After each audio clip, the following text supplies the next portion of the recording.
Hi, my name is Lexi Lomax, and today I'm going to be talking to you about 3 physician assistant specialties. There's so many different specialties you can go into in this career, so I chose the quote, "Changing specialties is my specialty." I'm not sure who said it, but it's pretty accurate. The first job that I chose to explore is a pediatric PA. This is simply because I really enjoy working with children, and I want to give them a comfortable experience when going to the doctor, so by doing this specialty, I can do that and also heal kids. One of the key responsibilities is documenting the patient's histories because the physician that you're working with or like the rest of your team can't properly treat the patient if they don't know their history. Your skills are also going to be required to be assessed by a physician just to make sure you can perform the necessary skills while treating patients. It's also important to have the adequate knowledge of how to care for patients, just because if you can't properly treat the patient, you could do more harm than good that you're actually doing.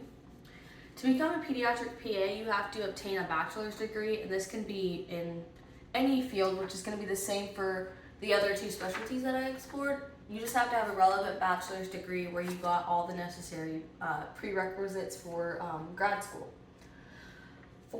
Specifically for pediatrics, you have to pass the pediatric CAQ, which is just an exam for the pediatric specialty.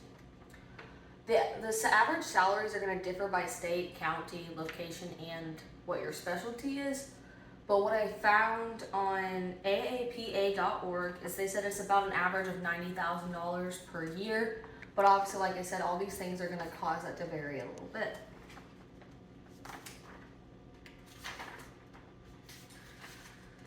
Some of the hospitals I've thought about working for are Mercy, Piedmont, and North Georgia Physician Group. They just have a really good work environment and a good work-life balance for their employees. Another specialty that I find fascinating is emergency medicine. Emergency medicine means that you work with patients who are in immediate need of care, and so it's going to be a lot more of a fast-paced environment. The main responsibilities are going to be implementing diagnostics, documenting admission orders, and performing medical screenings. I think one of the most essential skills for this specialty is just being able to remain calm under pressure, because the ER can go from relaxed, calm to completely hectic in a flash. The difference in education from pediatric PA is that you have to get an NCCPA certification, which is just the National PA Association, and then you also need to graduate from a residency program, just because there is a lot more different patients that you're going to see, so you need to be able to treat, kids, adults, elderly. With this specialty, I can gain experience in every aspect of care, and I can learn to work well under stressful situations. The last specialty I've chosen to explore is oncology.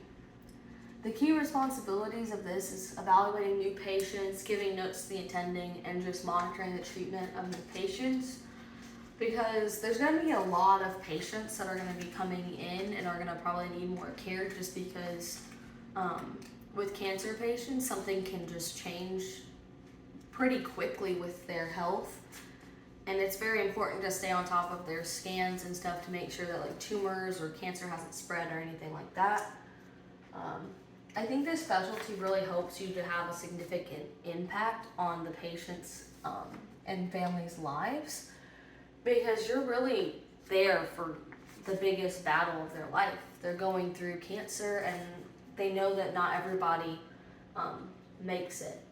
And I think that by treating the whole person during this, you can really help them to feel better and not so depressed during their treatment. Some of the key responsibilities are evaluating new patients. So when they come in, talk to them about what's going on, do the different diagnosing procedures. You're also going to take notes on what you see, on what you're going to do for their treatment, and you'll show them to the physician that you're working under. And you're also going to just be monitoring the new patients and regular patients throughout their care, because the tumor could grow, it could shrink, and it's important to make sure you stay on top of that, like I said before. For education with oncology, you still need the relevant bachelor's degree. You'll go to PA school, which is going to be the same for all of them for about 2 to 3 years, depending on your program. But with oncology, you're also going to need the NCCPA certification as well, like with emergency. But you also need to pass the pediatric, emergency, and hospital medicine CAQ because you need to be able to treat kids, emergencies, and just typical hospital medicine. In conclusion, I have discussed some of the specialties that a PA can choose for their career. These specialties were pediatric,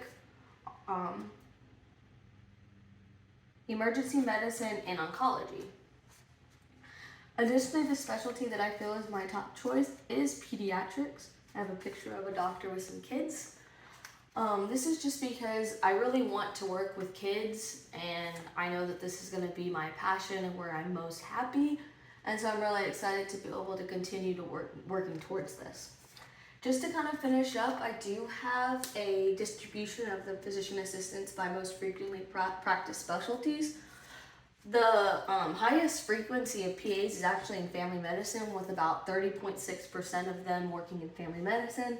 And the smallest is going to be dermatology, with about 5.5% working in that specialty. And I also was able to find some fun facts about PAs. 66.7% of PAs are going to be women, actually, which I was pretty surprised because I really thought most of them would be male.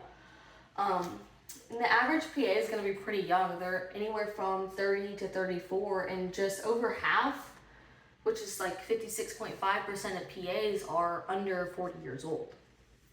They're going to have about 5 to 9 years of clinical experience, which is really good whenever that's going to be your primary doctor. You want them to have plenty of knowledge on how to treat you and have seen what's going on before. The last fun fact is three specialties account for almost 40% of the practicing PAs: family, orthopedic, and emergency medicine. And I think it's very cool to see these different facts because it just shows you the growth that is available in this career. I hope you enjoyed learning more about different PA specialties. This is my outline. This fun fact, and mentioned it, some other facts from it. They're from paonline.org. And I also was able to research some of the locations of the jobs on ziprecruiter.com.